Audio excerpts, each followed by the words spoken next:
அனைவருக்கும் வணக்கம். இந்தியாவில் ஒரு வாதம் விவாதம் எப்பொழுதுமே வரும் போகும். அந்த வாதம் என்னவென்றால், இந்தியாவில் இருக்கிற நாடாளுமன்றத்திலே தொகுதிகளின் எண்ணிக்கையை அதிகரிப்பது, அதே போல இந்திய மாநிலங்களில் இருக்கிற சட்டமன்றங்களிலே இருக்கிற தொகுதிகளின் எண்ணிக்கையை அதிகரிப்பது. இந்த ரெண்டு அதிகரிப்பையும் மக்கள் தொகை அடிப்படையில் செய்வது என்று மத்திய அரசு முடிவு செய்திருக்கிறது. அதற்காக ஏற்கனவே ஒரு குழு முன்னாள் குடியரசுத் தலைவர் கோவிந்த் தலைமையில் அமைக்கப்பட்டு அதனுடைய அறிக்கை பெறப்பட்டு ஒரே நாடு ஒரே தேர்தல் என்ற நடைமுறையை கொண்டு வந்து, அதை கொண்டு வருகிற போதே, அதாவது இந்தியாவில் எல்லா மாநிலங்களுக்கும் மக்களவையோடு சேர்த்து ஒரே தேர்தல் அப்படி நடத்துவது. அதை எப்படி நடத்துவது? ஒருவேளை ஒரு மாநிலத்தில் ஆட்சி அமையாமல் போய்விட்டால், அதற்கான பெரும்பான்மை கிடைக்காமல் போய்விட்டால் என்ன செய்வது? மீண்டும் தேர்தல் தானே நடத்த வேண்டியிருக்கும். எனவே அதுக்கு ஒரு மாற்று திட்டம், இப்படியெல்லாம் பல்வேறு யோசனைகளை செய்து அந்த சட்டத்தை நடைமுறைப்படுத்துவதற்கான எல்லா வேலைகளும் முடிந்து விட்டது. அதை எப்பொழுது அமல்படுத்துகிறார்கள் என்பதுதான் தாமதமானது. இன்றைக்கு மார்ச் 23 இன்று இரவு நடைபெற்ற ஆலோசனையில் அந்த திட்டத்தை முன்னெடுப்பது என்று அவர்கள் முடிவு செய்து விட்டதாக டெல்லியிலிருந்து நமக்கு கிடைக்கிற பிரத்யேக தகவல்கள் கிடைக்கின்றன. அந்த தகவல்களை அளிக்கக்கூடிய நம்முடைய நண்பர்கள் நம்பத்தகுந்த வட்டாரங்களிலே பணியாற்றக்கூடியவர்கள். எனவே அந்த அடிப்படையில் அந்த செய்தி என்பது சரியாகத்தான் இருக்கும் என்று நான் நம்புகிறேன். இந்த மக்கள் தொகை அடிப்படையில் தொகுதிகளின் எண்ணிக்கை அதிகரிப்பதில் என்ன பிரச்சனை இருக்கிறது என்று பார்த்தால், நல்லதும் இருக்கிறது, கெட்டது அதிகம் இருக்கிறது. நல்லதும் இருக்கிறது, கெட்டது அதிகம் இருக்கிறது நமக்கு தென்னிந்திய மாநிலங்களுக்கு. அதாவது உத்தரப்பிரதேசம், பீகார் போன்ற மாநிலங்களிலே மக்கள் தொகை வேகமாக அதிகரித்து ஒவ்வொரு நாடாளுமன்ற தொகுதியிலும் ஏறத்தாழ 20 லட்சம் பேர் 25 லட்சம் பேர் என்று மக்கள் தொகை இருக்கு. அப்போ ஒரு நாடாளுமன்ற உறுப்பினர் அந்த மக்களவை தொகுதியில இருக்கிற மக்களின் பிரச்சனையை தீர்ப்பதற்கு ஒரு 20 லட்சம் பேர் இருந்தா என்ன செய்ய முடியும்? அவங்க எல்லாரும் போய் ஒரு நாடாளுமன்ற உறுப்பினரை பார்க்கறதுங்கிறது நடைமுறைக்கு சாத்தியம் இல்லாது. அதே மாதிரி 2 பேர் 3 பேர் இருந்தா கொஞ்சம் பணி சுமை குறையும். அந்த ஏரியா ஆஃப் ஆப்ரேஷன் மாதிரி அதுவும் குறையும். அப்புறமா மக்கள் தொகை குறைஞ்சாலே ஒரு வளர்ச்சி இருக்கும். ஒரு இடத்துல 2 நாடாளுமன்ற உறுப்பினர் 3 நாடாளுமன்ற உறுப்பினர் செயல்படும் போது வளர்ச்சி வேகம் அதிகரிக்கும். அதில் ஒன்றும் மாற்றம் இல்லை. அதுக்காக கொண்டு வரோம் அப்படின்னு சொன்னாலும் அதில் ஒரு மறைமுக திட்டம் இருக்கு.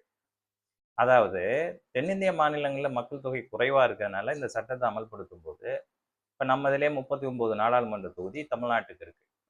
அது என்ன ஆகலாம்? 42 ஆகலாம், அல்லது குறையலாம், 36 கூட ஆகலாம். அது மக்கள் தொகை விகிதத்தை அதுக்குன்னு ஒரு இண்டெக்ஸ் உருவாக்கி அதை பெருக்கி பார்க்கும்போது தான் அது உண்மையான நிலவரம் தெரியும். எனவே 36லிருந்து ஒரு 42 43ங்கிற ரேஞ்சுக்கு நம்முடைய நாடாளுமன்ற தொகுதிகள் அமையலாம். ஆனா உத்தரப்பிரதேசம், பீகார் போன்ற மாநிலங்கள் எப்படி ஆகும்னா, இப்போ 80 இருக்குன்னு வச்சுங்க உத்தரப்பிரதேசத்துல, அது 90 ஆனா பரவாயில்ல, 90 92 ஆனா கூட பரவாயில்ல. இது 120 130ன்னு ஆகும். காரணம் அவங்களுடைய மக்கள் தொகை வளர்ச்சிங்கிறது நம்மளுடைய மக்கள் தொகை வளர்ச்சியை விட சில மடங்கு அதிகம். எனவே அவர்களுடைய எண்ணிக்கை என்பது மிக அதிகமாகும். அப்ப என்ன ஆகும்? இந்திய நாட்டினுடைய பிரதமரை தேர்ந்தெடுப்பதிலே நம்முடைய பங்களிப்பு இல்லாமலே போய்விடும். குறைந்து போய்விடும் என்று நான் சொல்லவில்லை, இல்லாமலே போய்விடும். ஏன்னா உத்தரப்பிரதேசம், பீகார், மத்திய பிரதேசம், மகாராஷ்டிரா, ராஜஸ்தான் இது போன்ற பெரிய மாநிலங்களில் இருக்கிற நாடாளுமன்ற உறுப்பினர்கள் எண்ணிக்கை மக்கள் தொகைப்படி அதிகரித்தால் அவர்களே, ஏன்னா ஒட்டுமொத்தமாக இப்போ இருக்க 540 அப்படியே அதிகரித்து போச்சு. 800 800 சுற்றம் போதுன்னு வச்சுக்கோங்க. இந்த 800 வச்சுக்கோங்க ஒரு எடுத்துக்காட்டுக்கு.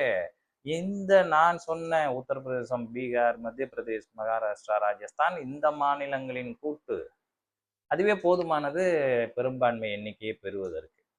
அவருடைய எண்ணம், அவருடைய மொழி, அவருடைய கலாச்சாரம், இங்கே வருகிற அரசியல்வாதிகளினுடைய செல்வாக்கு இதெல்லாம் அந்த அந்த மாநிலங்களுக்குள்ளே அடங்கிடுச்சுன்னு வச்சுக்கோங்களேன். அவங்களே பிரதமரை தேர்ந்தெடுத்துருவாங்க. வேற மாநிலங்களில் ஆட்கள் எதுவும் நமக்கு தேவையில்லை. அது ஏற்கனவே Hindi belt, the hard Hindi belt, cow belt என்று சொல்வார்கள். இந்த மாநிலங்களிலேயே இந்தியாவின் பிரதமர் தேர்ந்தெடுக்கப்பட்டு விடுவார். அப்போ நமக்கெல்லாம் ஒரு ரோல் ஒன்றுமே, ஏற்கனவே தென்னிந்திய மாநிலங்களுக்கு பெரிய ரோல் கிடையாது. அதான் நடைமுறை. அப்போ இந்த பிரச்சனை பெருசாகும். இதெல்லாம் நடைமுறையில் பார்க்கும்போது இந்த சட்டம் வரும்போது அவர்கள் இன்னொரு எதிர்ப்பு வரும் என்பதை உணர்கிறார்கள்.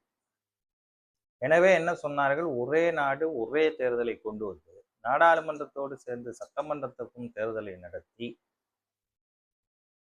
இந்த தொகுதிகளின் எண்ணிக்கை அதிகரிப்பது என்று அவர்கள் முடிவு செய்தார்கள். இப்பொழுது இன்று இரவு மார்ச் 23 இன்று இரவு நடைபெற்ற ஆலோசனையில் அவர்கள் எடுத்திருக்க முடிவு, இந்த சட்டத்தின் ஊடாக நடைமுறையிலே ரொம்ப காலமாக நிறைவேற்றப்படாமல் இருக்கிற 33% இடஒதுக்கீடு, மகளிருக்கான 33% இடஒதுக்கீட்டை நாடாளுமன்ற அவையிலையும் தொகுதி எண்ணிக்கையிலும் சட்டமன்ற அவை எண்ணிக்கையிலும் ஏற்படுத்துவது என்று முடிவு செய்திருக்கிறார்கள்.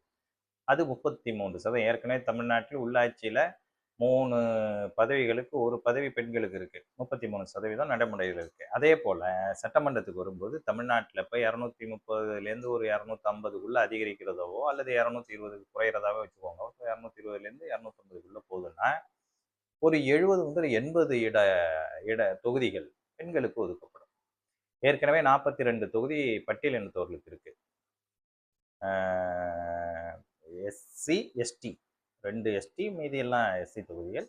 அதோட எண்ணிக்கை, அதுள்ள பெண்களின் உள் ஒதுக்கீடு, இப்படிலாம் பார்க்கும்போது நிறைய மாற்றங்கள் ஏற்படும். அப்போ மற்ற சமுதாயங்கள்ல மற்ற ஆண்கள் எல்லாம் எந்த அளவுக்கு சட்டமன்ற உறுப்பினர்கள் ஆக முடியும் என்பது பெரிய கேள்விக்குறியாக தான் ஆக போகுது.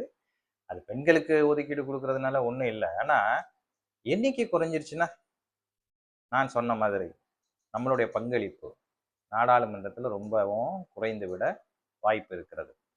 இதை உடனடியாக அமல்படுத்துவதற்கு மத்திய அரசு தீவிரமா இருக்கு. இது தேர்தல் காலம். தேர்தல் காலம்னா இந்தியா முழுக்க இல்லை, பெருவாரியான 5 மாநிலங்களில தேர்தல். நான் ஏற்கனவே உங்களுக்கு ஒரு பதிவில் சொல்லியிருக்கேன். மத்திய அரசு, பாரதிய ஜனதா அரசு ஆர்எஸ்எஸ் சித்தாந்தத்தின் அடிப்படையில் அவர்களுடைய பின்புலத்தில் இயங்கக்கூடிய அரசாங்கம். ஆர்எஸ்எஸ் சித்தாந்தங்களை செயல்படுத்த வேண்டும் என்று சொன்னால் பெரிய அரசியலமைப்பு சட்ட திருத்தத்தை, அரசியல் அமைப்பையே மாற்றணும். சட்ட திருத்தம் மட்டும் பத்தாது. அவங்க அதுக்காக தான் ஒவ்வொரு முறையும் ஒவ்வொரு வகையில இதை முயற்சி செஞ்சுக்கிட்டே இருக்காங்க. அவங்க கவர்னருக்கு அதிகாரம் இல்லைன்னு போய் ஒரு வாதத்தை நீதிமன்றத்தில் வைக்கிறாங்க, உச்ச நீதிமன்றத்தில் வைக்கிறாங்க. உச்ச நீதிமன்ற பெஞ்ச் வரைக்கும் அதை கொண்டு போறாங்கன்னா அவங்களுக்கு தெரியாம இல்லை. அவங்க மிகப்பெரிய அறிவாளிகள், சட்ட நிபுணர்கள். அவங்களுக்கு தெரியும் கவர்னருக்கு ஒன்றும் அதிகாரம் கிடையாதுன்னு. அவங்க ஏன் இந்த மாதிரியான பிரச்சனைகள்ல சிறுபிள்ளைத்தனமா போய் நீதிமன்றத்தை அணுகிறாங்க அப்படின்னு பார்த்தா அதற்கு பின்னால ஒரு ஹிடன் அஜெண்டா இருக்கு, ஒரு மறைமுக திட்டம் இருக்கு. என்னன்னு சொன்னா, நீதிமன்றத்தை இப்படி அணுகிற போது நம்ம நீதிபதி 2-3 தடவையா இதை தீர்ப்பு சொல்லி சொல்லி சொல்லி அழுத்து போய் என்ன சொல்லுவாங்க, என்னங்க இது திரும்ப திரும்ப வரீங்க, அதான் அவங்களுக்கு அதிகாரம் கிடையாது, மக்களால் தேர்ந்தெடுக்கப்பட்ட பிரதிநிதிக்கு தானே அதிகாரம் அப்படின்னு சொல்லும்போது இவங்க அப்படின்னா நாங்க என்ன செய்யணும், இதை மாற்றணும்னா நாங்கள் என்ன செய்யணும்னு கேட்டால், நீங்கள் வேணா அரசியலமைப்புல திருத்தத்தை கொண்டு வாங்க அப்படின்னு சொன்னால், இதை குழப்பமான அரசியலமைப்பாக வைக்கப்பட்டிருக்கு. இந்த அதிகாரம் இவங்களுக்கு அவங்களுக்குங்கிறதே ஒரு பெரிய வரையறுக்கப்படாமல் இருக்கு. அப்போ மக்கள் மாண்பு, மக்களின் தேர்வு, மக்களினுடைய சக்தி, அதுதான் இந்திய நாட்டினுடைய அதிகார வர்க்கத்தை நிர்ணயிப்பது என்பதிலிருந்து விலகி, குறிப்பாக மாநில அரசுகளுக்கான அதிகாரத்தில் இருந்து அவர்களை விலக்கி மத்திய அரசு நியமிக்கிற ஒரு ஆளுக்கு அதிகாரத்தை கொடுப்பது என்ற நிலைக்கு ஒரு அதிகார அரசியல் திருத்தத்தை கொண்டு வர நாங்கள் என்ன செய்யணும் என்று கேட்டு விடுவார்கள். கேட்கலாம். அந்த வழக்கு போகிற போக்கில் இவர் கேட்க, உடனே ஜட்ஜு நீங்க அப்படின்னா மக்களவையில் இவ்வளோ 1/3 பங்கு, நாடாளுமன்றம் 2/3 பங்கு, சட்டமன்றத்தில் 1/3 பங்கு அல்லது 2 பங்கு, இப்படி ஏதாவது ஒரு தீர்வை சொல்லி அப்படி வேணா நீங்க பெற்று திருத்திக்கிங்கன்னு சொல்லிட்டா உடனே என்ன செஞ்சிருவாங்க, ஏற்கனவே நாடாளுமன்றத்தில் அவங்க மெஜாரிட்டியா இருக்காங்க, மக்களவையில் மெஜாரிட்டி, ராஜ்யசபாவில் மெஜாரிட்டி, பெரும்பான்மையான மாநிலங்கள்லையும் அவங்க வந்துட்டாங்க. ஸோ மக்களவை, மாநிலங்களவை, சட்டமன்றங்கள் இவற்றில பெரும்பான்மையை பெற்று அரசியலமைப்பை திருத்திக்கலான்னு ஒரு தெளிவான தீர்ப்பு வந்து விட்டால் என்ன செய்வது? அரசியல் அமைப்பை திருத்துவது என்பது வேறு, அரசியல் சட்டம் திருத்தம் என்பது வேறு. எனவே அடிப்படை அரசியல் அமைப்பையே, த பிரிமபிள் ஆஃப் இந்தியன் கான்ஸ்டியூஷன், அதுபடி நடைபெறுகிற அரசியல் அமைப்பையே அவர்கள் மாற்றிவிட முயல்வார்கள். எனவே அதற்காக தான் இப்படியான கேள்விகளை தெரியாத போல் வைப்பதும், அதை புரிந்து கொண்டுதானோ என்னவோ ஜட்ஜுகளும் அதில் தலையிடாமல் இருப்பதும் இப்படி ஒரு தொடர்கதையாக போய் ஓரளவிற்கு ஜனநாயகம் காக்கப்படுது. இப்போ இந்த கதைக்கு வரும். இப்போ இதுல என்ன செய்யறது? இவங்களுக்கு காங்கிரஸ் முக்த பாரத் என்று சொல்லப்படுது. காங்கிரஸ் இல்லாத இந்தியாவை உருவாக்குவது, எதிர்க்கட்சியே இல்லாத இந்தியாவை உருவாக்குவது என்பதுதான் அதோடைய மறைமுக திட்டம். அதை அவங்க வெற்றிகரமா செஞ்சுட்டு தான் வராங்க. எல்லா மாநிலங்களையும் காங்கிரஸ் ஒழிச்சாச்சு. காங்கிரஸும் இன்னும் அவங்கள எதிர்த்து பெரிய வளர்ச்சி பெற்று அவங்களை எதிர்த்து நிற்கிற நிலையில இல்லை. இருக்கிற கொஞ்ச நெஞ்ச மாநிலங்கள் தென்னிந்தியாவில் தான் இருக்கு. ஸோ இந்த சட்டம் மூலமா அந்த எண்ணிக்கையும் குறைச்சிட்டா, அப்படியே குறைக்க முடியலன்னாலும் இப்போ வரப்போற சட்டமன்ற தேர்தலில் 2 வெற்றிகளை பெற்றுவிட்டால், ஏன்னா இதுதான் எதிர்ப்பா இருக்கிற மாநிலங்கள் தமிழ்நாடு, கேரளா, மேற்கு வங்கம், இது போன்ற மாநிலங்கள் தான் இன்னும் அவங்க ஆட்சிக்கு வர முடியல. அடுத்தது பாண்டிச்சேரியும் கூட அப்படிதான். அசாம்ல தான் அவங்க வந்திருக்காங்க. மற்ற மாநிலங்கள் இப்ப நடைபெற இருக்கிற 5 சட்டமன்ற தேர்தலில் மேற்கு வங்கம், தமிழ்நாடு, கேரளாவில் அவங்க வர்றது ரொம்ப கஷ்டம். ஸோ அவங்க என்ன நினைக்கிறாங்க, இதுல எப்படியாவது 2 மாநிலத்திலையாவது வெற்றி பெற்றுட்டா, பாண்டிச்சேரிலையும் மேற்கு வங்கத்திலையும் வெற்றி பெற்றுட்டா, ஏற்கனவே அஸ்ஸாம்ல வெற்றி பெற்றிருக்கோம், அதிலையும் வெற்றி பெற்றுட்டா, அப்ப அகில இந்திய அளவில் பெரிய சட்ட திருத்தங்களை கொண்டு வருவதற்கு நாடாளுமன்ற சட்டமன்ற உறுப்பினர்கள்லாம் கிடைச்சிருவாங்க. இந்த உச்சநீதிமன்றத்தில் போய் எல்லா பங்களிப்போடையும் அரசியலமைப்பை திருத்தலாம் என்ற நிலையை ஏற்படுத்தி விடலாம் என்று அவர்கள் திட்டமிடுகிறார்கள். இப்பொழுது இந்த சட்ட திருத்தப்படி என்ன செய்ய விரும்புகிறார்கள் என்று சொன்னால், ஒரே நாடாளுமன்றம் தேர்தல், அதே நேரத்திலே சட்டமன்றத்துக்கும் தேர்தல், ஒரே நாடு ஒரே தேர்தல். அதே சட்டத்தோடு இந்த மகளிர் இடஒதுக்கீடையும் கொண்டு வந்து எண்ணிக்கையை அதிகரிப்பதாக சொல்லி, பெண்களுக்கு இடஒதுக்கீடு கொடுப்பதாக சொல்லி இந்த சட்டங்களை நிறைவேற்றி இந்தியா முழுவதும் பாரதிய ஜனதா என்ற நிலை வந்துவிட்டால், ஏன் வந்துவிட்டால்னு நான் முன்னாடியே சொல்லியிருக்கேன்.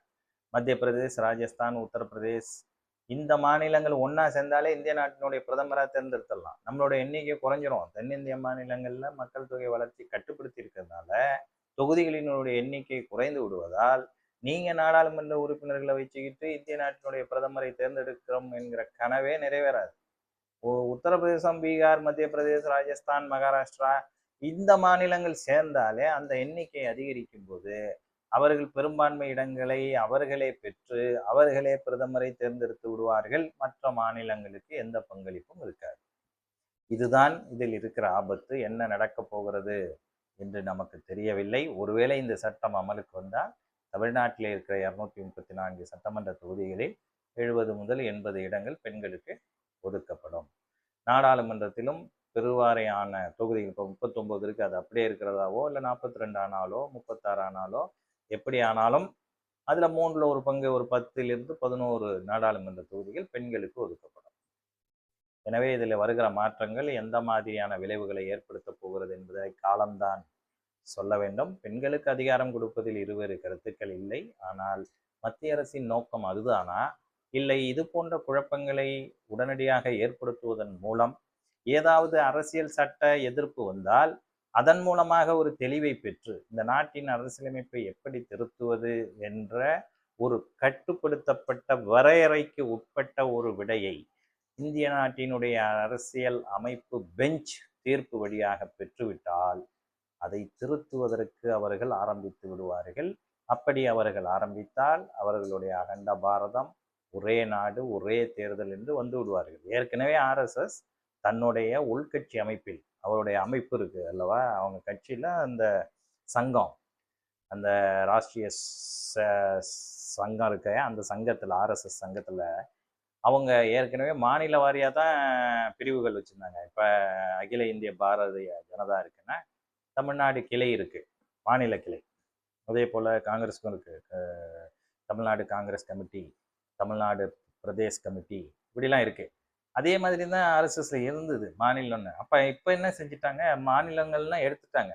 ஒட்டுமொத்தமா இந்தியாவை 80லேருந்து 85 கோட்டமா பிரிச்சு மொழிவாரி மாநிலங்கள் அடிப்படையில கட்சியில பதவிகளை அந்த சங்கத்துல பதவிகளை உருவாக்காம கோட்டங்கள்னு வச்சுட்டாங்க. இப்ப தமிழ்நாட்டுக்கு 6 கோட்டங்க, ஆந்திராவுக்கு இப்படின்னு வச்சு ஒட்டுமொத்தமா 1 முதல் 85, அது எந்த ஸ்டேட்டு என்னெல்லாம் வராது.